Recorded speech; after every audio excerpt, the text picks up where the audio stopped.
Cafe Puccini. My favorite spot in San Francisco is Cafe Puccini, located in the North Beach neighborhood of the city. North Beach has a long and interesting history. It was originally the neighborhood for Italian immigrants in the city, and even today it has many Italian people, cafes, and restaurants. As a kid, the famous baseball player Joe DiMaggio lived in North Beach. The most famous period for the neighborhood, however, was in the late 1950s and the 1960s, when North Beach served as the center of San Francisco's literary renaissance.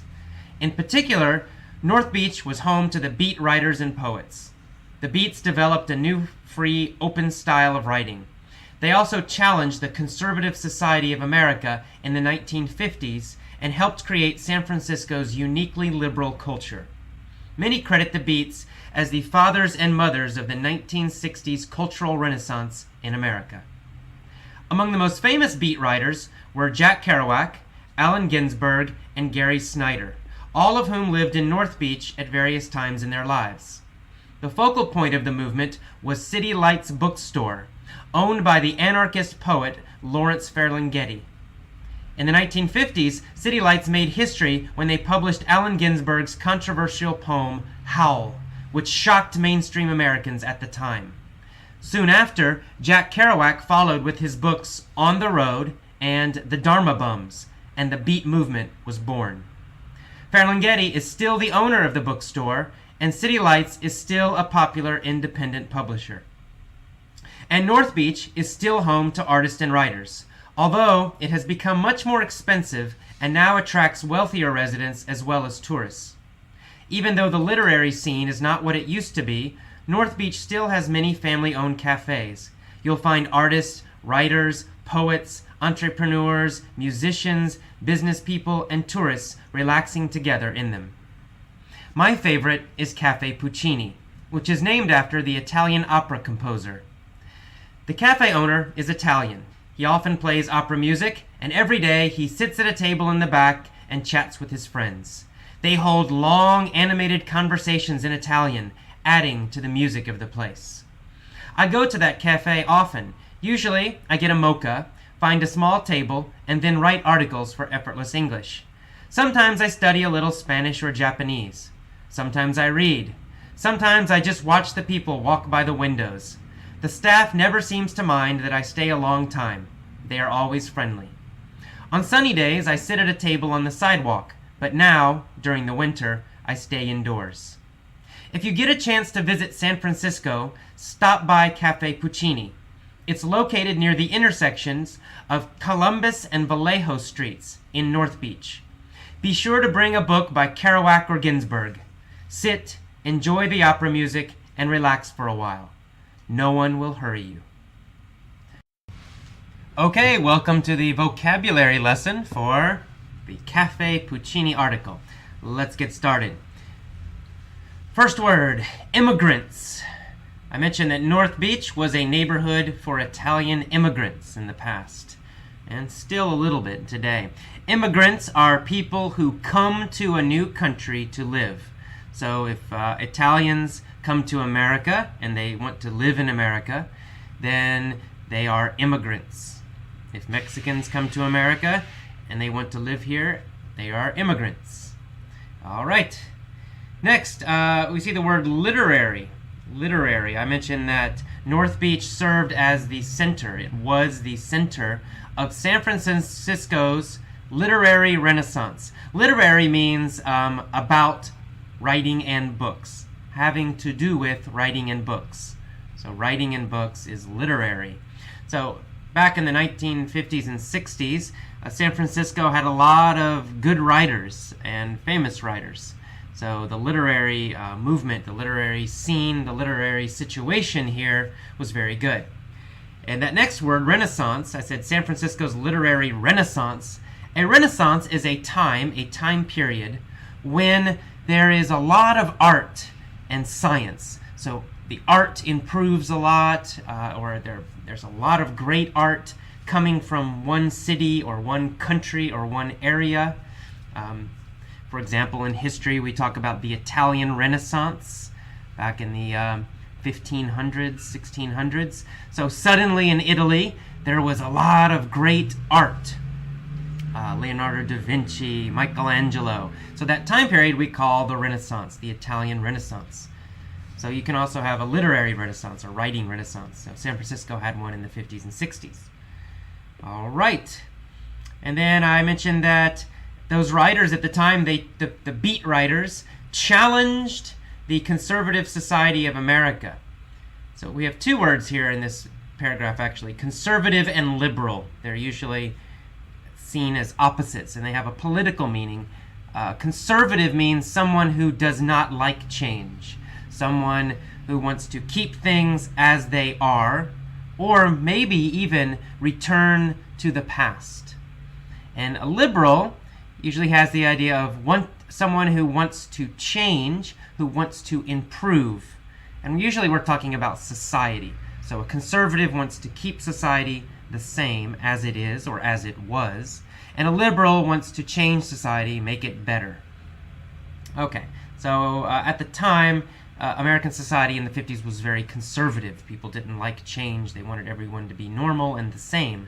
And the beat writers, this group called the Beats, they challenged that. They went against it. So in this case, to challenge means to disagree with or to fight against. So the Beats fought against, they disagreed with the conservative society of America in the 50s. They were very liberal. And they helped create San Francisco's liberal culture. All right, next paragraph, you'll see the word, actually the phrase, the movement. I say the focal point means the center. The focal point, the center of the movement, the beat movement, was City Lights Bookstore, owned by anarchist poet Lawrence Ferlinghetti. When we talk about, when you have the movement, it usually means some kind of change in society, a big change in society, or it's a group of people trying to change society. So we talk about the beat movement. It means we had these writers, but then a lot of people joined these writers, and they all were working together to change American society. We call that a movement. When a large group of people join together to change something, maybe in art, maybe in society, then we call it a movement or the movement. Okay, so the beat movement was very strong in San Francisco. And the owner of City Lights Bookstore was an anarchist poet. He was an anarchist. An anarchist is a kind of political philosophy, like communism or, capitalism. I guess it's economic. But anyway, an anarchist is against authority and control. Anarchists believe that people should not control other people. People should basically be free and interact, communicate equally as equals. It's more complicated than that, but that's the simple version. All right, and then I said that Lawrence Ferlinghetti, the anarchist poet, he made history, and his bookstore, City Lights, made history. To make history means to do something famous, do something people will remember. So they did something famous when they published Allen Ginsberg's controversial poem called Howl. This was a very big poem at the time in the 50s. It shocked a lot of people, surprised them, made them angry. It was very different. It was controversial. Something that is controversial causes disagreement. It makes people disagree. It sometimes creates a conflict. It creates arguments. For example, abortion is controversial. Many people are for abortion, for choice, very strong. Many people are against abortion, very strong. It's a controversial topic. It creates a lot of argument and conflict. All right. Next paragraph, last paragraph of the first page, we see the word wealthy, wealthier residents. It says North Beach used to be home to artists, but now it has a lot of wealthier residents. Wealthier means richer, more rich, more money. And a resident is someone who lives somewhere. So now North Beach has a lot of rich people who live there. All right. The next sentence I say, even though the literary scene is not what it used to be, North Beach still has many family-owned cafes. Okay, a literary scene. A scene is it usually means a situation or a group of people. We talk about the art scene in New York. It means all of the art happening in New York right now. The art scene. We might say the art scene in New York is not very good right now. It means all the artists in New York, they're not creating very good art.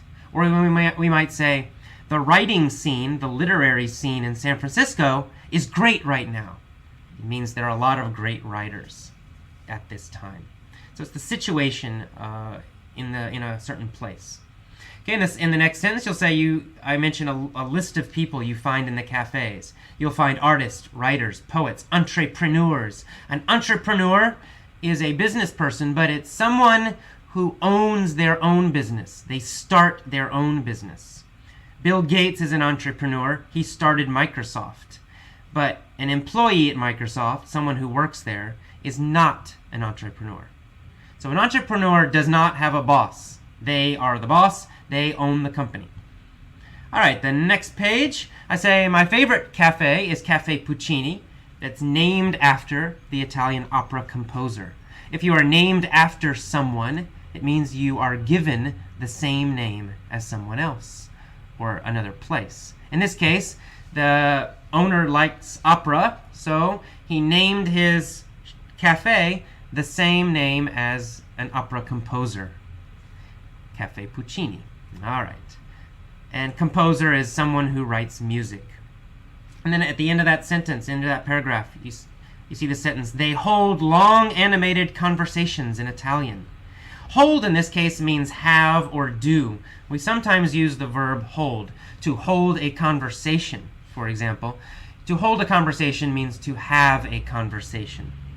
And an animated conversation, animated means a lot of movement, a lot of emotion, a lot of gestures. So it's not a calm conversation. It's an emotional conversation. They're using their hands. They're talking loudly. They have a lot of emotion. That is an animated conversation. So animated means emotional, with a lot of energy, with a lot of movement. All right. The next paragraph, you'll see the sentence, the staff never seems to mind that I stay a long time. In this case, the verb to mind means to be bothered by something, or to care about something, or to be upset by something. So the staff never seems to mind that I stay a long time. They never care that I stay a long time. It doesn't bother them. It's okay. Okay, finally, the last paragraph, you see the word intersection. Most of you probably know this word. An intersection is where two streets cross each other, or meet, or maybe more than two. So Cafe Puccini is at the intersection. It's where Columbus and Vallejo streets cross each other. Okay, Effortless English members, welcome to the mini story for the article Cafe Puccini. All right, let's get started. Mike is a writer, but he's not a normal writer. He's a very controversial writer. Liberal people love him. Conservative people hate him. Mike is famous in the American literary scene. He helped make history by challenging Stephen King to a competition. He said to King, I am the best writer in America. I challenge you to a competition to prove who the best writer really is. Stephen King accepted. They decided to hold the competition in New York City. Both writers sat at a table with a pen, some paper, and a clock. They had only 10 minutes to write. Stephen King wrote calmly and slowly. He seemed very confident. Mike was very animated. He shook his head. He moved his feet. He smiled. He frowned. He cried and he laughed as he wrote. After 10 minutes, they finished.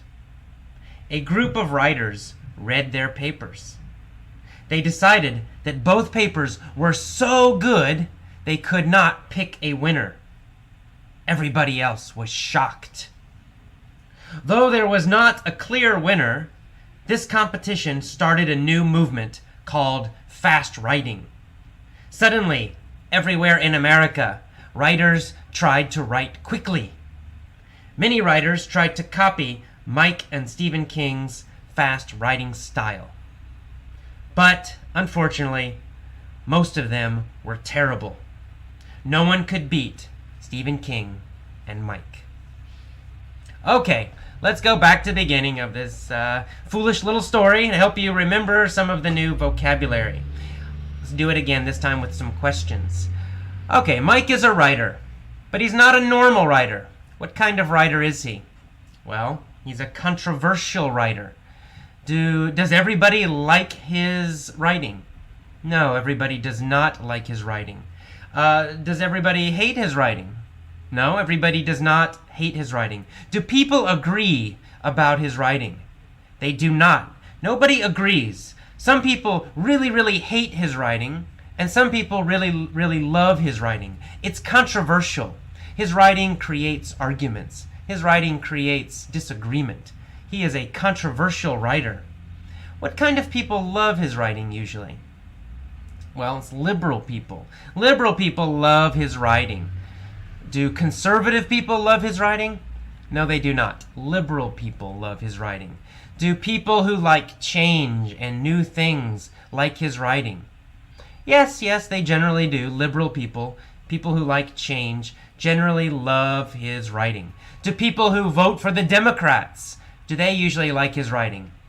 Well, yeah, usually. We usually think that Democrats are more liberal than Republicans in America.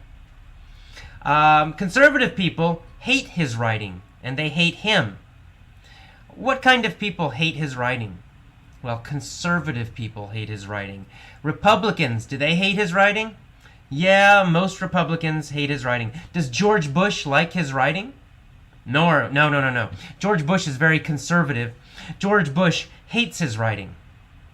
Does Michael Moore like his writing? Yes, Michael Moore loves his writing. Michael Moore is liberal, but George Bush is very conservative. Okay, Mike is famous in the U.S., in the American literary scene. Is he famous in the German literary scene? No, German writers don't really know about him. Is he famous in the Mexican literary scene? No, he's not. Mexican writers don't know about him. Is he famous in the French literary scene? No, French writers, French readers, they don't know about him. Only the American literary scene, American writers know about him. American readers know about him. He's famous in the American literary scene. Why is he famous? What did he do? Well, he made history. How did he make history? What did he do that was famous? Well, he did something very famous. He helped make history by challenging Stephen King to a competition. Did he nicely ask Stephen King for a competition? No, he did not. He challenged Stephen King. Right? He kind of disagreed with him. He said, let's have a competition. Let's have a fight. He challenged Stephen King to a competition, a writing competition. He said to King, I am the best writer in America. I challenge you to a competition to prove who the best writer is. So he's challenging. He's asking for a competition. He's asking for a fight. He's challenging him. King accepted. King said yes. They decided to hold the competition in New York City. To hold, in this case, means to have or to do. So they decided to do the competition in New York City. They decided to have the competition in New York City. They decided to hold the competition in New York City. Where did they hold the competition? They held the competition in New York City. Did they hold the competition in San Francisco? No, they did not hold the competition in San Francisco. They held it in New York City. Past tense, held. Both writers sat at a table with a pen, some paper, and a clock. They each had only 10 minutes to write something great. Stephen King wrote calmly and slowly. He was not animated. However, Mike was very animated. Did Mike move his body a lot when he wrote? Yes, he did. He was very animated. He shook his head. He moved his feet. Was his face animated when he wrote? Yes, his face was also very animated when he wrote. He smiled, he frowned, he moved his face a lot of facial gestures. So his face was very animated. His body was very animated. What else did he do that was animated? Well, he cried, he laughed, he made noise, he was moving his body. Mike is a very animated writer. When he writes, he makes a lot of gestures, he moves his body, he makes noise. He's an animated writer. Stephen King is not an animated writer. Stephen King writes calmly. He's very quiet when he writes. Stephen King is not animated when he writes. After 10 minutes, what happened? Well, they finished their competition. They finished writing. And then another group of writers read their papers. They read what they wrote. But they could not pick a winner. Both of the writing, both of the pieces of paper, both of the stories were so great, they could not pick a winner. Everybody was shocked. However, there was no clear winner, but this competition made history. It was very famous. It started a new movement called fast writing. Did it start a small movement? No, it started a big movement. It means a lot of people copied what they did. Was this a famous movement? Yes, it was a famous movement. It means a lot of people followed this technique of fast writing. It became a movement. Large numbers of writers began to do this. It became a big movement, an international movement. It went from America to Mexico to Canada to Europe. Soon, every writer in all these countries was trying to write fast, trying to write quickly. It became a big movement, a new movement in writing. Many writers tried to copy Mike and Stephen King's fast writing style. However, no one could beat them. All the fast writing in all these countries in this big movement, most of it was terrible. Only Mike and Stephen King were good. All right, let's go back to the beginning one more time and listen again. Mike is a writer, but he's not a normal writer. He's a very controversial writer. He creates a lot of conflict, a lot of argument with his writing. He's a controversial writer. Liberal people love him. People like Michael Moore or John Kerry or other liberals, environmentalists, labor union people, they all love his writing. Conservative people hate his writing. George Bush hates his writing. Republicans hate his writing. Fox News hates his writing. Okay, Mike is famous in the American literary scene. He's not famous in the French literary scene or the Mexican literary scene. He's only famous to American writers and American readers. He's famous in the American literary scene. He helped make history by challenging Stephen King to a competition. He made history. He did something famous by challenging Stephen King to a competition. He said to King, "I am the best writer in America. I challenge you to a competition to prove who the best writer is." He asked him for a competition. He asked him for a fight. He challenged him. King said yes. King accepted. They decided to hold the competition in New York City. They did not hold the competition in Maine, where Stephen King lives. They held the competition in New York City. Both writers sat at a table with a pen, some paper, and a clock. They wrote for 10 minutes, and only 10 minutes, very quickly. Stephen King was not animated when he wrote. He was very calm. He wrote slowly.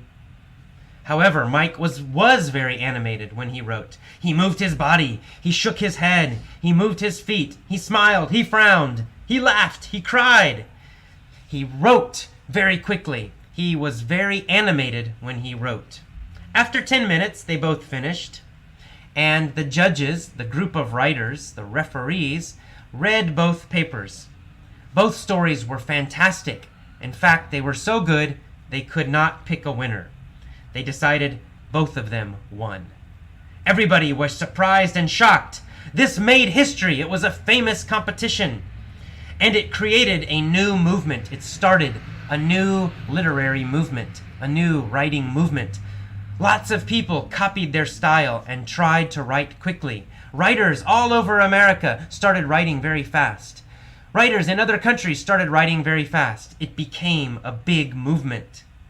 However, most people in the movement, most writers in this movement, were very bad writers. None of them could match, none of them could beat Mike and Stephen King. All right, please stop your iPod now and try to repeat this story. Tell this story out loud so you can hear it to yourself. You don't need to say every word correctly. However, try to use the new vocabulary correctly. So don't memorize the story. Just tell the general story, but use the new vocabulary. See if you can remember how to use it correctly. If you have trouble, if you can't do it, listen again and then try again to tell the story yourself.